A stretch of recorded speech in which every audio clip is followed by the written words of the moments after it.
So the question is, what is the author's purpose of switching between clips of Mortensen telling the same story repeatedly? The author's purpose of switching between clips is to show that he wasn't lying and to show he was telling the truth. So are you saying that he's lying or he was telling the truth? Telling the truth. Okay. And what about the author switching between those clips tells you that he was telling the truth? Okay, so he went to different places to tell the same story. Okay, but we have to really think about the author's purpose right now. Based on what we've seen like about 3 minutes of the clip, do we think the author wants us to think that Greg Mortensen is like an awesome, honest person? No. Probably not. Okay? I'll be right there, Juan David, but we have to really think. What is the author's purpose in showing us these different clips? Okay, clearly, Greg Mortensen has been telling the story for a long time, and it's the same story. And we know it's so identical that you can take out clips from different times of him speaking, put them next to each other, and it still makes sense. So what is the author's purpose in doing this? Ramses? Yeah, since after he's done that, he's always been saying the same story and hoping to do other stuff. Okay, so maybe it's to show how he sounds kind of like a broken record rather than actually doing something. He just keeps talking about it. That's a good way. Yeah? But maybe that's like the only thing he talks about. It's like one of the only things he's done.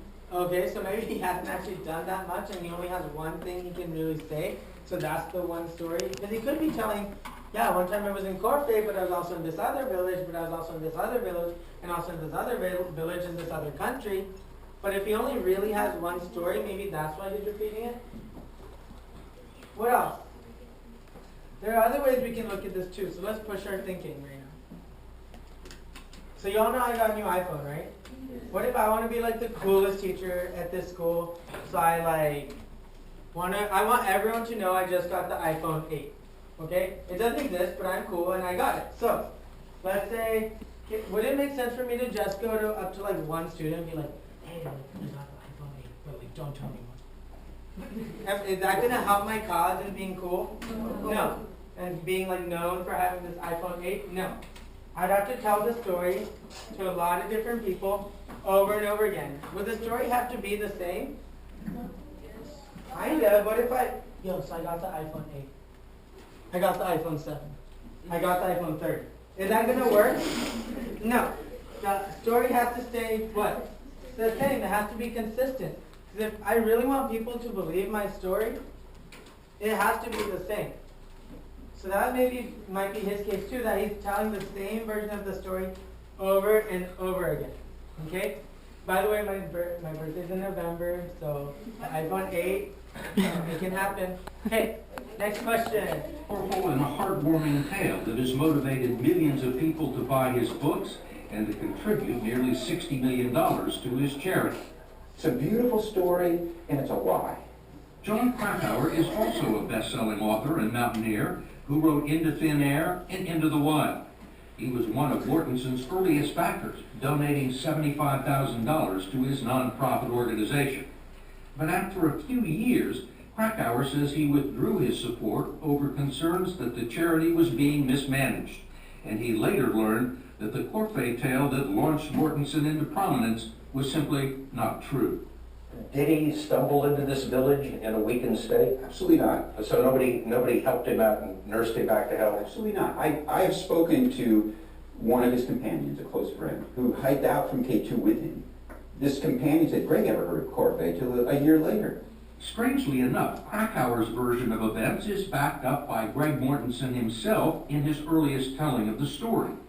In an article he wrote for the newsletter of the American Himalayan Foundation after his descent from K2, Mortensen makes no mention of his experience in Corfe, although he did write that he hoped to build a school in another village called Kane. We managed to track down the two porters who accompanied Mortensen and spoke to them in Pakistan's remote Kushe Valley. They also told us that Mortensen didn't stumble into Corfe lost and alone, and that he didn't go to Corfe at all until nearly a year later on another visit. He did build a school in Corfe.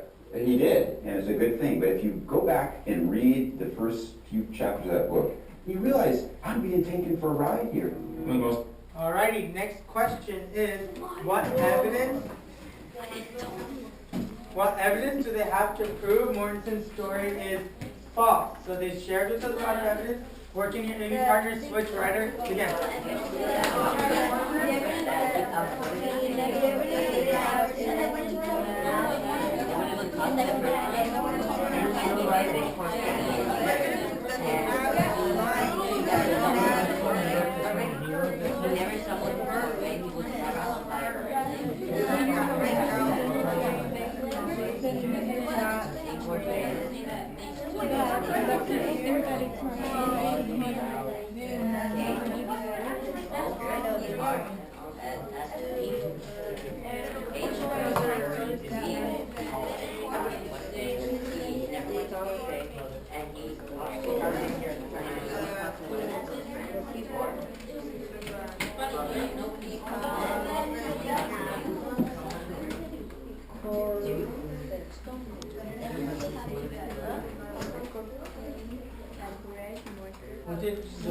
That big lighter. I knew it.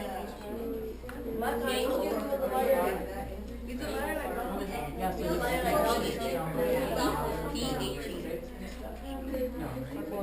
until a year later.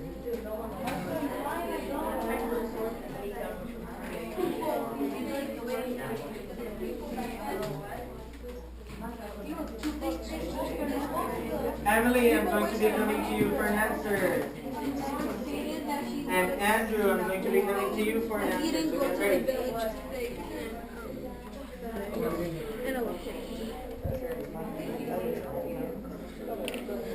Are you kidding? Alrighty, eyes and ears on Emily, please. Thank you, Marina, for being respectful.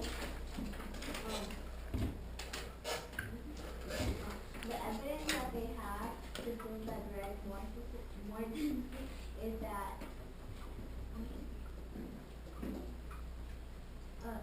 that they spoke to the villages and of course, right? And that they said that he didn't come, but he just like, well, yeah, like it wasn't like true. Okay. So was his version of the story, Greg's version of the story, the same as the other person's version of the story, Emily? Okay. Emily, was Greg's version of the story the same as other people's version of the story? No. Yeah. It's not, right? If people living in Corfe, if that had been the truth, they probably would come up with the same idea, same story. It would be consistent. Okay? Andrew, please share with us the evidence that you picked up from the video. The evidence they have is that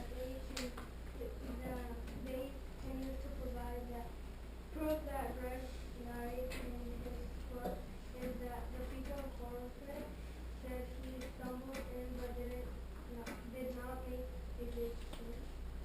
And they did not what? Okay, so he stumbled in. He did not make a big change then and there. Did he still build a school in Corfe? Yeah. Yes. But did he build it a year later? No. Yeah. Right? So that the story isn't really making sense right now. So we're going to see a little bit more about what happened. Alright? What I do want to say is in the next clip we're going to hear about someone who's from Pakistan and they're going to be speaking in English. Okay, so we'll be able to understand what they're going to say. Are they going to have American accents? No. No, because they're not from the U.S. But we need to listen respectfully and we need to control ourselves when we hear maybe a different accent that we're not familiar with. Okay, because we want to be respectful. Alright, can we do that? Yeah. Yeah? Awesome. Let's continue. As I had was in July of '96. It's not a solitary example. Upon close examination, some of the most touching and harrowing tales in Mortensen's books appear to have been either greatly exaggerated or made up out of whole cloth. I went into the area to find a place to build a school. What happened is I got kidnapped by the Taliban for 8 days. The kidnapping story was featured in 3 Cups of Tea and referred to in his follow-up bestseller, Stones into Schools, with his 1996 photograph of his alleged captors. We managed to locate 4 men who were there when the photo was taken. 2 of them actually appear in the picture. All of them insist they're not Taliban and that Greg Mortensen was not kidnapped. They also gave us another photo of the group